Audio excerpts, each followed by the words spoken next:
You know, it's interesting how, at our core, for people, the most important thing is socialization. And that can mean a number of things. Socialization, you normally imagine someone being at a party, getting drinks, and just being the life of the party, being entertaining, interesting, you share stories about what you've done. But it can really mean more than that. In my mind, I think that when I talk about socialization, it means the way that you interact with people.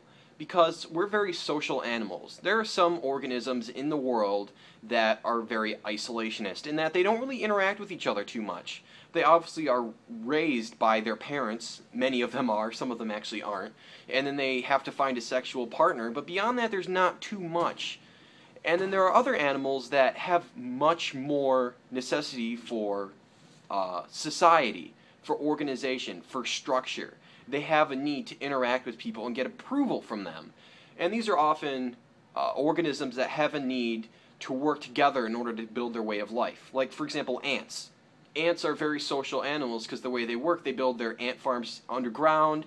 They have a complex system of getting food and giving it to the queen so she can give birth to new babies and stuff like that. They have many things that they have to do, and it all has to be right, so they're very social. They have to fit in with what the group expects them to do. And that's what peer pressure is. It's trying to conform you into something that you wouldn't have been otherwise. And it's interesting how often people do that. Oftentimes the way that people turn out is a direct result of the way that they're treated. And I think this is something that we don't consider very often. When we look at someone who has some sort of problem in their life, we might ask why they're like that. We might ask why their behavior works this way. And I think that oftentimes we either talk about impacting the way they are now, like punishing them or scaring them, or something of that effect, or just talking about them being a broken part of society and maybe throwing them away in jail or something like that.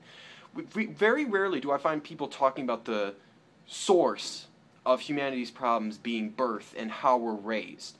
Because I feel like the way that we are, the people that we become, is dependent on what we're raised to expect as children. You know, the biggest example is teenagers. Like, often teenagers are not given credit for being mature.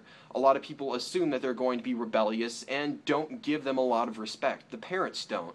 The parents assume that they're going to be rebellious and not listen to them. So what happens? They become rebellious. And I think that is something we don't really imagine a lot. We imagine that the kids are just rebellious and the parents are doing everything they can to prevent that and keep them under control. But in my mind, I think a lot of it is the social expectation. You know, your parents are people that you look up to a lot. They're the first social role models that we get. So you look at them expecting you to be immature, and I think you just sort of take on that role. I think people are very good at taking on roles that the situation demands of them. Another example of that is the way that people perform on standardized tests. This is something that I read about. It's like classic psychology. It was run by these two people. I think their names are Aronson and Steele. I'll see if I can find anything about them and link them in the description down below. But basically these were people who they did studies on tests, like standardized tests that you use to get into college, like SATs. And they were comparing how people did them by race. Now, I'm not exactly sure how they did them, but the basic idea behind them is on the wording of how instructions were listed in the booklet, or the way that the instructor talked to them, there was some subtle influence that it was measuring how intelligent they are, how much they had learned.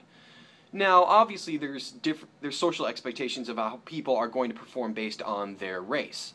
Like, generally, we have the idea that white people are going to do better than black people.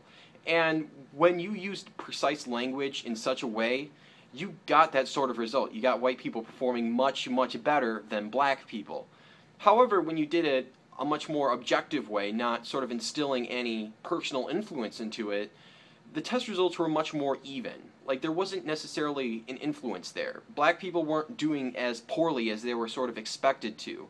I'm not sure why that would be. Maybe it's nerves, maybe it's a feeling to not want to rock the boat, or maybe it's just something totally subliminal that doesn't even come up to them. I'm not sure how it works. I'm not sure how psychology works.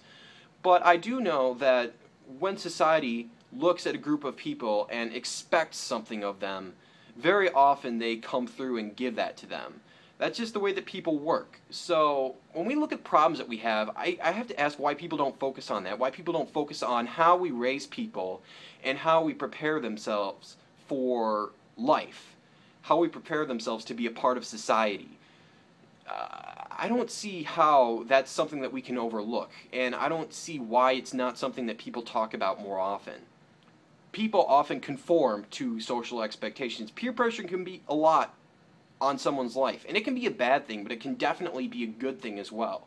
It can be something that pressures people into behaving the way that you want them to and making them a better part of society. And I just feel like it's something that isn't given enough focus in society.